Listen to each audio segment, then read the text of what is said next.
बिस्मिल्लाहिर्रहमानिर्रहीम। अस्सलाम वालेकुम मुंहिंजा प्यारा भाइरों ऐं भेनरो, अस्सलाम वालेकुम। अॼु मां तव्हांखे जेको करोना वायरस जी वबा असांजे मुल्क में बल्कि सॼी दुनिया में फैलिजी वई आहे उन जे बारे में कुझु ॿुधाइण थो चाहियां। करोना वायरस जो पहिरियों टेस्ट 23 जनवरी 2020 ते थियो हो। उन ॾींहं ते 265 माण्हू चाइना में इन टेस्ट में पॉज़िटिव आया, यानी उन्हनि खे इहो वबा हुई।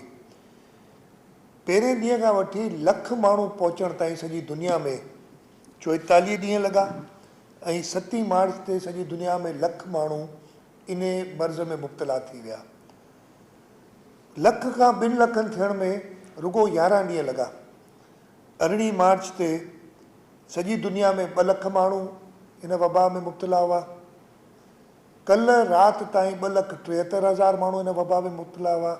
हिन वक़्तु जॾहिं मां तव्हां सां ॻाल्हायां पियो थो तेसि ताईं 2,80,000 जे क़रीब माण्हू हिन वबा में मुब्तला आहिनि। ऐं अॼु 21 मार्च ते मुंहिंजो ख़्यालु आहे त इहो 3 लख नंबर क्रॉस करे वेंदो, यानी 2 लखनि खां 3 लखनि थियण में रुगो 4 ॾींहं लॻा। पाकिस्तान में बि असां वटि पहिरियों केस 26 फरवरी ते आयो ऐं इन ई तरीक़े सां इहो वधे पियो थो। इन में जेके मर्ज़ में मुब्तला आहिनि माण्हू वधनि था पिया। मां तव्हांखे इहो ॿुधाइण चाहियां त वबा फैले कीअं थी।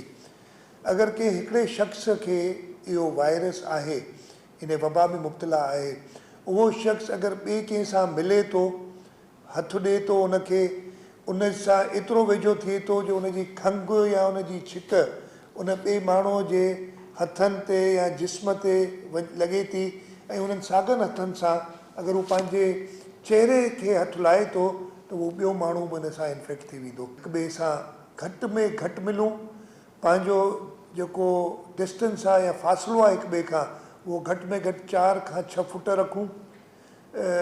इहो ॿियो बि हिकिड़ो हिन मर्ज़ जी ट्रांसमिशन थिए थी त अगरि कोई हिकिड़े शख़्स खे इहो मर्ज़ आहे ऐं उहो कंहिं जॻह खे हथु लाहे थो ऐं ॿियो शख़्स वञी उन साॻी जॻह खे हथु लाहे थो कुझु कलाकनि जे अंदरि, त इहो मर्ज़ उन जे थ्रू बि अची थो वञे जॾहिं उहो ॿियो शख़्स पंहिंजे चहिरे खे हथु लाहींदो। त वरी बि हल हिन जो इहो आहे त ॿाहिरि निकिरणु घटि कयो या ख़तमु कयो या घटि में घटि कयो। तव्हां ॿाहिरि जॾहिं वञो तव्हां बार बार पंहिंजा हथ धो, जे शइ खे हथु लाहियो था जेतिरो जल्द मुमकिन थिए साबुण ऐं पाणीअ सां पंहिंजा हथ धो। सैनिटाइज़र्स मार्केट में अवेलेबल आहिनि, उन्हनि जो इस्तेमालु कयो वधि में वधि। इहो आहे तरीक़ो हिन सां बचाव जो। हाणे अगरि केरु सम्झे थो त हिनखे इहो मर्ज़ थी वियो आहे, उनखे छा करणु खपे।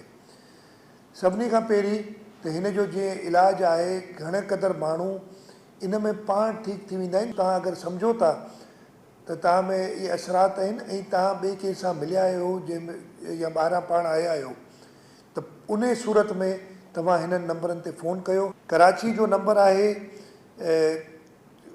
99204452। ॿियो नंबर आहे 99206565 ऐं हिकिड़ो मोबाइल नंबर आहे 031601111712।